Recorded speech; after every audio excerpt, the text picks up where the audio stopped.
tonight? I can't tonight. I got the Stark internship.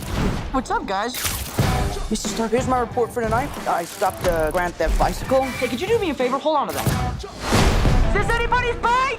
Oh, I helped this old lady and she bought me a churro, so that was nice. Spider-Man Homecoming is the newest film in the Marvel lexicon of films, and it is directed by Jon Watts, who a few years ago made a movie called Cop Car, and honestly I couldn't tell you what this film has much in common with Spider-Man Homecoming, other than that they are both quality flicks.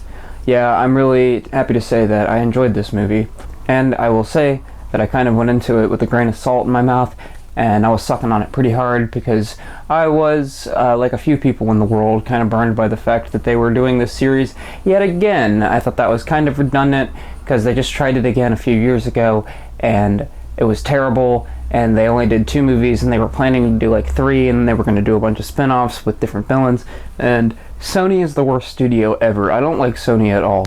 But luckily they kind of made a little deal with Marvel, which if you're a geek you probably know about it already. And that's how this movie came to be.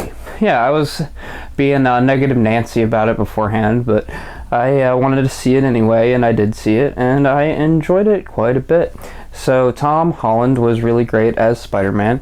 He is the best actor that's ever done it, and this is probably the best characterization they've ever had of Spider-Man on screen. He actually feels like a fumbling, goofy high schooler. He isn't an adult who's trying to play a high schooler. He is a young guy, and he is goofy, he's unsure of himself, and he's trying to prove himself to the world, and mostly to Tony Stark. I just feel like I could be doing more. Wait a minute. You guys aren't the real Avengers. Hulk gives it away. New move I'm working on? Not bad. Oh, God, this feels so strange.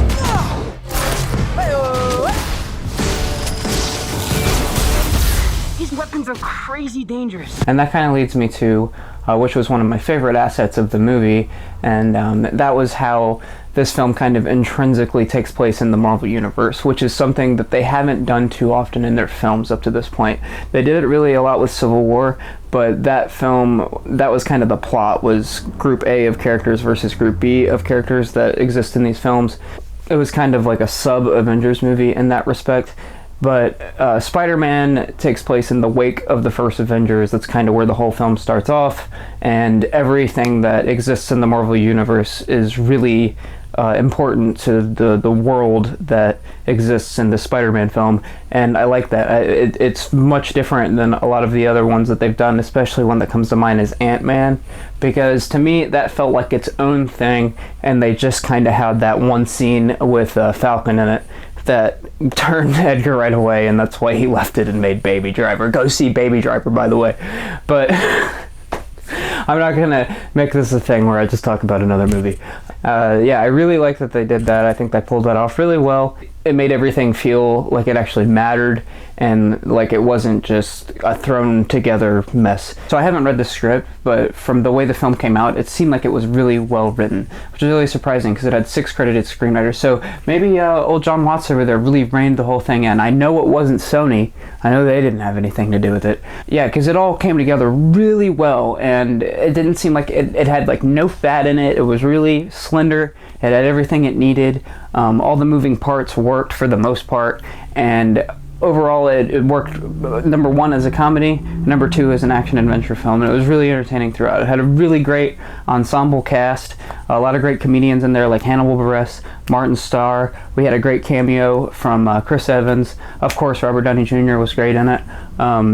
Yeah, there was a few other people that show up here and there, and it was definitely a well-cast movie. And like I said earlier, Tom Holland so far is the best Spider-Man we've had up to this point. Tobey Maguire just felt stilted. Andrew Garfield tried really hard, but it just didn't really work for me. And both of those film series really, and with both of those film series, the Mark Webb ones were just kind of a disaster, but I like the Sam Raimi ones. Even 3, I still kind of like those movies. But yeah, this film beats all of those movies hands down. I'm excited to see what they do with this Spider-Man, how he fits into the rest of the Marvel Universe, and what they do with the next couple Spider-Man movies. Oh, and Marissa Tomei was fantastic. She's such a wonderful lady. She should be in everything. Let go of me! Let go of me! Activating parachute. The world's changing, boys. It's time we change too. This is my chance to prove myself. We have a Spanish quiz. You gotta get better at this part of the job. I don't understand. I'm intimidated. Yeah, overall, I give a strong recommendation to Spider-Man Homecoming. Super likable movie, super entertaining. Go check it out if you haven't already. One of the strongest Marvel movies that they've put out so far. I like it like kind of around where I like the Guardians movies. It's pretty close. But yeah, good movie.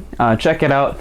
This has been Roy on Celluloid, on regular reviews, on Spider-Man Homecoming, on Marvel, on not Sony, on Jon Watts, on Tom Holland, on you guys have a good evening. Thank you.